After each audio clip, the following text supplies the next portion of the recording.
Məktəbdə sağlam və təhlükəsiz mühitin formalaşmasında psixoloqların rolu böyükdür. Onlar şagirdlərin emosional vəziyyətini izləyir, qarşılaşdıqları problemləri dinləyir və düzgün davranış yollarını göstərirlər. Müxtəlif yaş dövrlərində uşaqların qarşılaşdığı çətinliklər fərqli olduğu üçün psixoloqlar həm fərdi söhbətlər, həm də maarifləndirici görüşlər vasitəsilə şagirdlərə dəstək olurlar. Bəzən bu söhbətlər sinifdaxili münasibətlərin tənzimlənməsinə, bəzən isə uşaqların özlərini daha yaxşı ifadə etməsinə kömək edir. Sənin problemin nədir? Sən niyə gəlmirsən psixoloq yanına?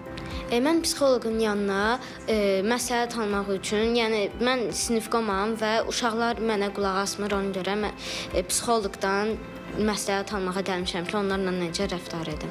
Bizim dava eləmə səbəbimiz odur ki, bəzi məqamlarda bizim aramızda razılaşma olmur və elələrimiz var deyir ki, mən belə etmək istəyirəm, elələri var ki, mən səninlə razılaşmıram. Ona görə də aramızda mübahisə düşə bilir. Belə konfliktli məsələlərdə siz uşaqlara necə davranmağı tövsiyə edirsiniz, onları necə yönləndirirsiniz? Səbirli olmağı, Vahidə ən böyük şüarı səbirli, təmkinli olmağı öyrətməkdir. Ən çətinliyimiz bu dəqiqə odur. Mütəxəssislər bildirir ki, məktəbdə psixoloji dəstək işi davamlı şəkildə aparılmalıdır. Çünki hər yaş dövründə uşaqların psixoloji ehtiyacları dəyişir. Sağlam mühiti qoruyub saxlamaqdır bizim işimiz və bunu da biz necə edirik? Yeniyetməlik dövrü ümumiyyətlə məktəbdə 3 mərhələ var. İbtidai sinif, orta təhsil pilləsi və yuxarı təhsil pilləsi. İbtidailərlə işimiz bir başqadır. Orada nəticə yönümlülük vacibdir. Uşaqlar maraqlanmasalar, onlar gördüyü işin nəticəsini bilməsələr, onlara maraqlı gəlmir. Ona görə də işimizi elə qururuq ki, onlar oradan nəsə götürsünlər ki, bizlə ünsiyyət qurmağa, fəaliyyətdə xoş olsun onlar üçün. Orta təhsil pilləsində bunlar yeniyetmələrdir. Bunların problemləri bir başqa cürdür. Necə? Bunlar sosiallaşan devirdir, hormonal fon formalaşır və bunlar özü də daxilində fizioloji dəyişiklikləri hiss etmədən münasibətləri çətinləşir.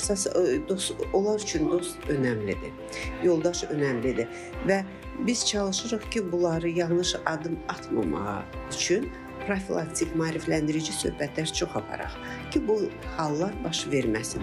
Bəs riyaziyyatı sevirsən, yoxsa nə dinlə? Riyaziyyat. Riyaziyyatı? Bəli. Nə? Vurma cədvəlini yaxşı bilirsən? Bəli. Toplama, açır, hamısını əzbərləmirsən? Neçənci sinifdə əzbərlədin? 2-ci sinifdə. Afərin. Yuxarı sinif 8-9-dan desək, ən çox problemimiz geyimlə bağlı olur. Məsələn, keçən dəfə biz bunlarla görüşəndə demişdik, ağ geyim, köynək olmalıdır və tünd aşağı geyim olmalıdır və saçlarını yığmalıdırlar. İndi belə çıxdı ki, mən sənə qızım nöqsan tuturam, saçlarınızı açıq qoymaq olmaz. Bu da bizim işimizə daxil olur. Zahiri geyimlərinə, görüntülərinə fikir vermək lazımdır. Bunları əgər vaxtında formalaşsa, böyüyəndə bunlar üçün çətin olmayacaqdır. Ancaq zamanında buna fikir verməsələr, elə böyüyəndə biraz daxili, zahiri görünüşlərinə çətinlik yarana bilər.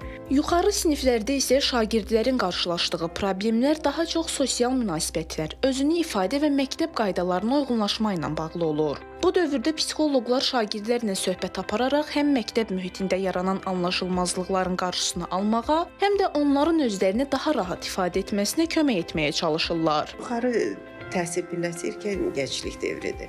Onların da peşə yönümlü, müstəqil həyata başlamaq dövrləridir deyin. Onlar bir başqa cür həyata məktəbdə özlərini aparırlar. Onlarla da imtahan həyəcanı olur, peşə yönümlü tədbirlərimiz olur. İmtahan qabağı həyəcanı, gərginliyi götürmək üçün və bunların bütün siniflərin özünün qrupları var.